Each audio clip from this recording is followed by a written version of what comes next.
The biggest story of the last week, however, was probably the report that came out from Matt Norlander at CBS Sports that Bill Self and Curtis Townsend had been held off the road for June and July.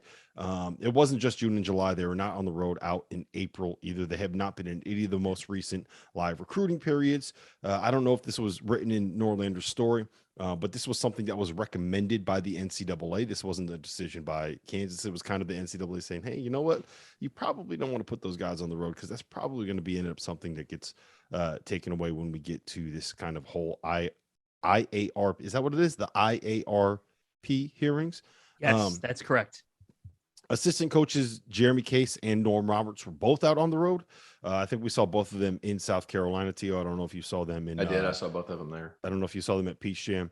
And just to kind of remind you guys where we are in this whole process, Kansas got their notice of allegations 3 years ago. It was September of 2019. Right. In May of 2020, a month into lockdowns, when we were all still stuck in our houses, not able to go out anywhere.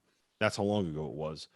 Kansas put out that statement where they called the allegations in that notice, quote, baseless and littered with false representation. So, Fanta, I know you have a take on this. How do you feel about Self being held out on the road, Curtis Townsend being held off from going on the road recruiting? And does this matter at all? Is it going to have any impact on anything when it comes to Kansas basketball? Well, I don't think that it has a major impact in terms of Kansas's ability to recruit. We don't know whether or not Bill Self and Townsend are able to text these players or if they're still in communication. Watching a game in person is not everything. So here's the deal. I don't think that this is a huge deal other than the fact that it is the first cooperative shift that Kansas is having when it comes to this investigation.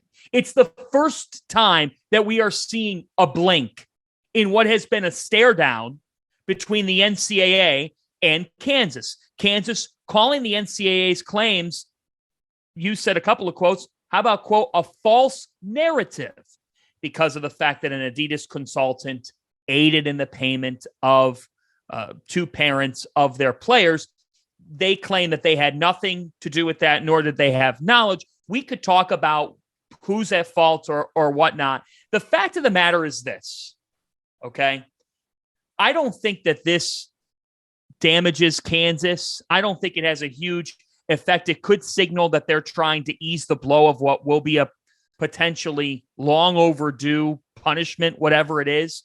The point goes back to the fact that the NCAA has stated that they're going to change the way that they do infractions and change the way that they hand down punishments. Rob, the fact that you're asking, is it the IARP?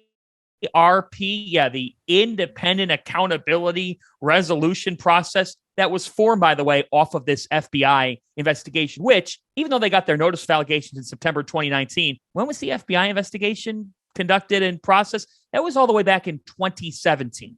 The point is, it's July of 2022, and the NCAA and their whole, quote, process only affects people that end up having very little to nothing to do with what actually happened.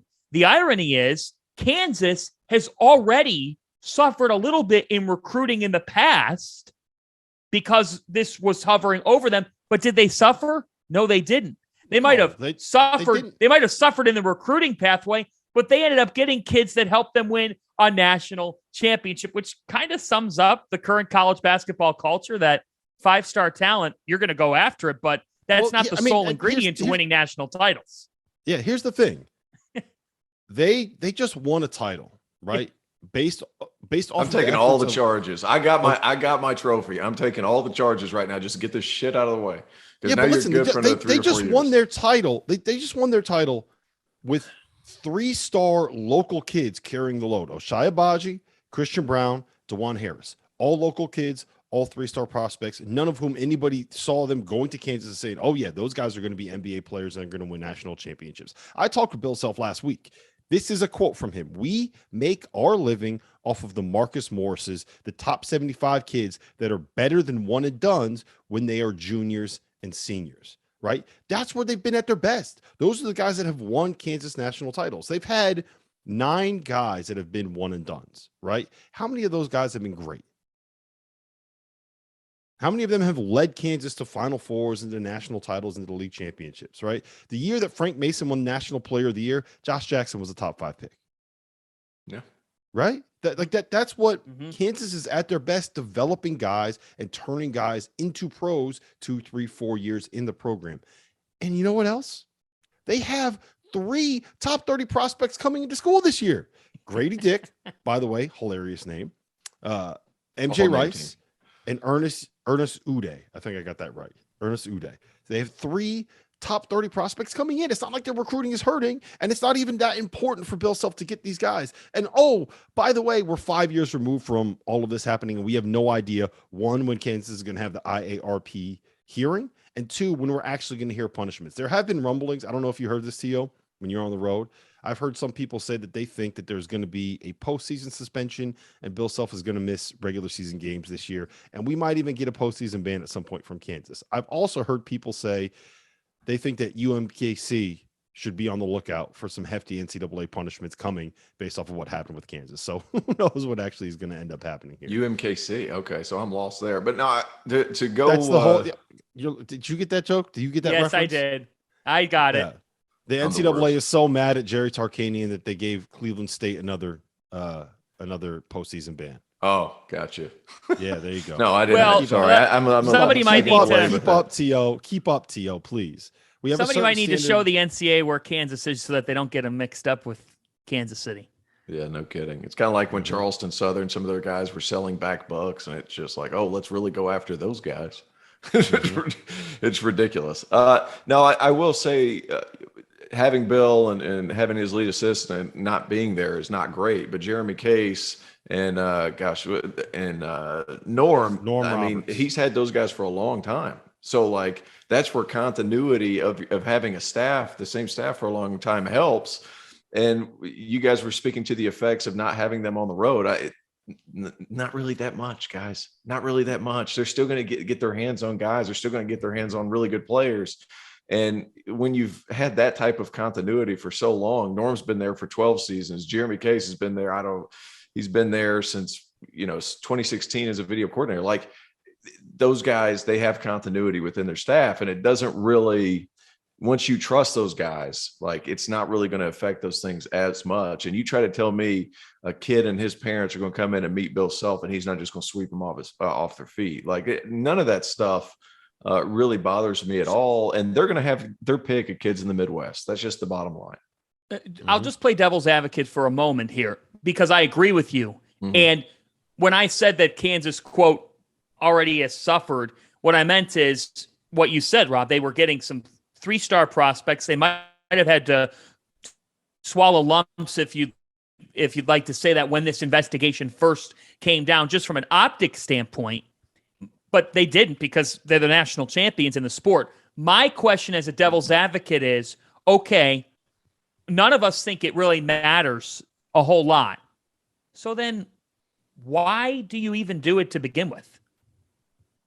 Why do it? Why take them off the road? Just to get ahead of it and being like, hey, we're going to cooperate. Maybe, you guys take it easy on it. That being said, Oklahoma State cooperated with everything, and then they just got hit with a hammer. So, like, I'm not sure why anybody would cooperate with anything the NCAA is saying with that stuff. Well, I think the NCAA realized that their punishment for Oklahoma State was wrong, because if you go back and look at some of the stuff that the other schools have gotten since then, it's been much less severe. And I think they realized, hey, you know what? We might have fucked this one up. Well, you might be giving too much credit. You might be giving too much credit to the NCAA too. I mean, let's face it. How could you not realize that ahead of giving out the punishment? That's why cooperating at all, this inclines to me Kansas has intel that something's coming, and they're trying to ease the blow of it. Yes. It's not necessarily easing the blow. It's the kind of thing where it's like, just get out in front of it, and then maybe this summer will count against that whole thing. Yeah, it was recommended to them that this is something that they should do. And Is it kind of like when you have a really bad day at school growing up and then you locked yourself in your room before dad got home, fully knowing that he's coming into your room? That ass whooping's on its way. It's like when your wife comes home and she says, "Hey, you know what? You smell. You should probably go take a shower." Right? It's that kind of a thing. Everybody knows, like, you probably need to take a shower. You maybe been putting it off a little bit, and she comes home and is like, you need to go get your ass in the shower. You stink right now. That's the kind of thing that we're talking about right here. Anyway, yeah, but listen. but when she's showering with you, oh boy, oh boy. Good show. But look, Good true show. story, true story. Co-showering like that, 1,000% overrated. 1,000%. Kid show. 1,000%. This is a talk around a couple of beers type of deal. Yeah, I'm not talking about that subject. 1,000%. I'll talk Or my about feelings on it. 1,000% overrated. Yeah. I don't care Okay. what you have to Next say about that topic. fantasy. All right. Listen, before we get into it, we're going to talk about the Peach Jam recap here. So I want to make sure to remind you guys, subscribe to our Instagram, subscribe to our TikTok pages. Those links will be down below. We have a major announcement coming in the next couple of weeks. I don't know exactly when it's going to end up being, but it's something that will be good and informative. And I'm pretty excited about. It's a project that we've been working quite a bit on during this summer. So